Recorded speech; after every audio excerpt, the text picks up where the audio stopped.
नमस्कार दोस्तों, स्वागत है आपका हिंदी नॉलेज शो में। तो दोस्तों, मैं आपको एक बहुत ही सीरियस खबर बताने जा रहा हूं, इसलिए बहुत ही ध्यान से देखिएगा। तो दोस्तों, आपको याद होगा कि इस साल की शुरुआत में जब रूस यूक्रेन युद्ध शुरू हुआ था, उस समय भारत का खजाना धीरे धीरे गिरने लगा था। क्यों? क्योंकि अंतर्राष्ट्रीय मार्केट में कच्चे तेल के दाम बहुत तेजी से बढ़ गए थे।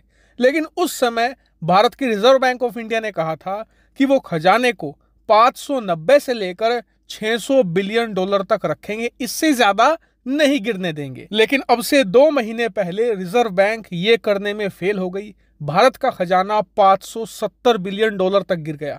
उसके बाद रिजर्व बैंक ऑफ इंडिया ने कहा कि हमने अंदाजा ये लगाया था कि रूस यूक्रेन युद्ध और कच्चे तेल की कीमतों से निपटने के लिए लगभग 70 बिलियन डॉलर अपने खजाने से खर्च करने पड़ेंगे। ऐसे में चिंता की बात नहीं है। लेकिन आज भारत का जो खजाना है वो इस स्तर पर पहुंच चुका है कि आरबीआई का वो दावा भी फेल हो चुका है। दरअसल खबर आई है कि भारत का खजाना एक बहुत बड़ी गिरावट के साथ 550 बिलियन डॉलर पर आ चुका है। और आपको बता दूं, इससे पहले हमारे खजाने ने 634 बिलियन डॉलर का मार्क छुआ था। वहां से गिरते गिरते 550 पर आ चुके हैं, यानी कि लगभग 83 बिलियन डॉलर की यहां पर गिरावट आई है। अभी हमारा खजाना एग्जैक्टली 553 बिलियन डॉलर पर खड़ा हुआ है। और आपको बता दूं, अगर ये इसी रफ्तार से गिरता रहता है तो हमारा खजाना 534 बिलियन डॉलर के आसपास आ जाएगा, यानी कि अपने ऑल टाइम हाई से ये 100 बिलियन डॉलर गिर चुका होगा। और ये बहुत बड़ी रकम है। आपको बता दूं, 100 बिलियन डॉलर इतनी बड़ी रकम है कि इस धरती पर 120 से ज्यादा ऐसे देश हैं जिनकी टोटल जीडीपी भी इतनी नहीं होती। ऐसे में ये बड़ी बात है। हालांकि आपका सवाल होगा कि इसमें गलती किसकी है? क्या सरकार की गलती है? क्या वित्त मंत्रालय की गलती है? या फिर रिजर्व बैंक की गलती है जो अपने कहे गए दावों को सही साबित नहीं कर पाई? तो देखिए, गलती इसकी किसी की भी नहीं है।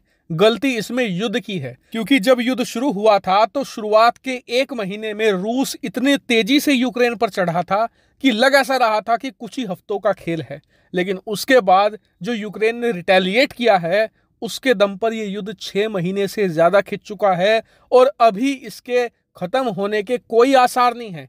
क्योंकि यूक्रेन की सेना रूस को लगातार पीछे धकेलती चली जा रही है। ऐसे में पुतिन पर प्रेशर और बढ़ रहा है और युद्ध के और ज्यादा खतरनाक होने की संभावना है। और आपको बता दूं कि यहाँ गणित बहुत सीधा है। जितना ज्यादा लंबा युद्ध चलता चला जाएगा ना, भारत को उतना ही ज्यादा महंगा तेल खरीदना पड़ेगा।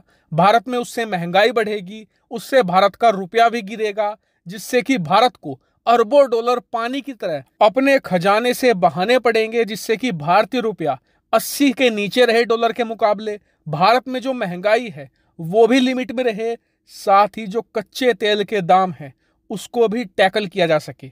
इस सब के लिए खजाना ही काम आने वाला है, यानी कि आने वाले समय में भारत का खजाना और ज्यादा तेजी से गिर सकता है। और सबसे अजीब बात यह है कि जब ये युद्ध शुरू हुआ था, आप देखिएगा, मैंने उस समय वीडियो बनाई थी और कहा था कि जो रूस यूक्रेन युद्ध है, आपको लग रहा होगा कि हमसे दूर है, हमें इससे क्या फर्क पड़ेगा, लेकिन ये युद्ध हमें नुकसान पहुंचाएगा। और वही साबित हुआ आज। जो रूस यूक्रेन युद्ध भारत से हजारों किलोमीटर दूर लड़ा जा रहा है, जिसमें भारत इन्वॉल्व नहीं है, हमारा कोई दूर दूर से लेना देना नहीं है, उस युद्ध का पिछले 6 महीने का बिल भारत को 83 बिलियन डॉलर का पड़ा है। और मजे की बात तो यह है कि भारत की तीनों सेनाओं का एक साल का बजट 70 बिलियन डॉलर होता है। और ये युद्ध जिसमें हम लड़े ही नहीं, वो युद्ध भारत सरकार को 83 बिलियन डॉलर का पड़ चुका है। और मैं सिर्फ भारत सरकार का आंकड़ा जोड़ रहा हूं, शेयर मार्केट से जो लाखों करोड़ों रुपए साफ हो चुके हैं वो तो मैंने अभी जोड़े भी नहीं। और इसीलिए शायद कहते हैं कि युद्ध में किसी की भी जीत नहीं होती। हालांकि इस पूरे मामले पर आपका क्या मानना है, कमेंट करके जरूर बताएगा। फिलहाल इस वीडियो में इतना ही। Thank you very much for watching video.